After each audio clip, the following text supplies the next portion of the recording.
మనం ధార్మికమైనటువంటి కార్యక్రమాల్లో చాలా ముందుంటాం.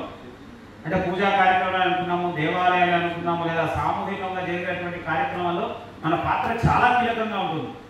కానీ ఎక్కడైతే మనం అవసరమో అక్కడ మనం శూన్యం కనబడతాము. దానికి కూడా బలమైనటువంటి కారణాలు ఉండొచ్చు.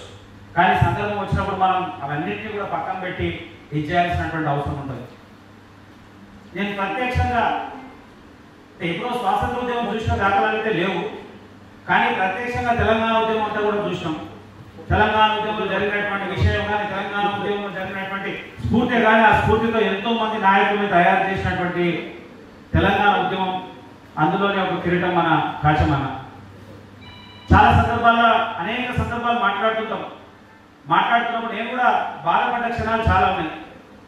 ఎవరైనా కానీ వాళ్ళు ఎక్కువగా వ్యక్తిగత ఎదుగుదలకు ఎంత చూసినా సమాజం కోసం, సమాజ హితం కోసం, రాజకీయాల్లో తనకంటూ తన పాత్ర కోసం అనేక మంది నాయకులు ప్రయత్నం చేస్తూ ఉంటే అందులో ఒక కాశం సత్యనారాయణ గారు ఉండడం, వారిని అనేక మంది స్ఫూర్తి తీసుకొని, అంటే నేను సామాజిక వర్గం చెప్తాను, వారు కూడా గతంలో వైశ్యులు అనేటువంటి అంశం కొంత తక్కువ ఉన్నా కానీ అన్ని సామాజిక వర్గాలతో, SC, ST, BC, minority, schedule అన్ని సామాజిక వర్గాలతో కలిసి ప్రయాణం చేసినటువంటి వ్యక్తి. ఆ అనుభవం అంతా కూడా మన సమాజానికి, మన వైశ్యులకు ఉపయోగపడడం చాలా అదృష్టం.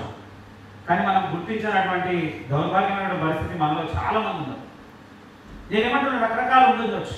150 డివిజన్లు, ఒకవేళ రేపు స్వార్థం కోసం ఇక్కడ ఉన్నటువంటి వ్యక్తులమే మనమే అనుకుందాం, ఒక రవి అనుకుందాం, లేదా బచ్చు సీనన్ అనుకుందాం, నేను అనుకుందాం, లేదా ఎక్సెట్రా ఒక 7 మంది 10 మందిని ఒకవేళ ప్రయత్నం చేసినా 10 కార్పొరేటర్లే తప్ప 150 అయితే రాదా?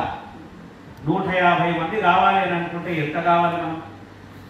కానీ ఆ విషయంలో మన దగ్గర ఎప్పుడూ కదలిక లేదు. అన్ని రాజకీయ పార్టీలని సమీకరించాలనేటువంటి ఆలోచనతో గతంలో చాలా పెద్ద ఎత్తున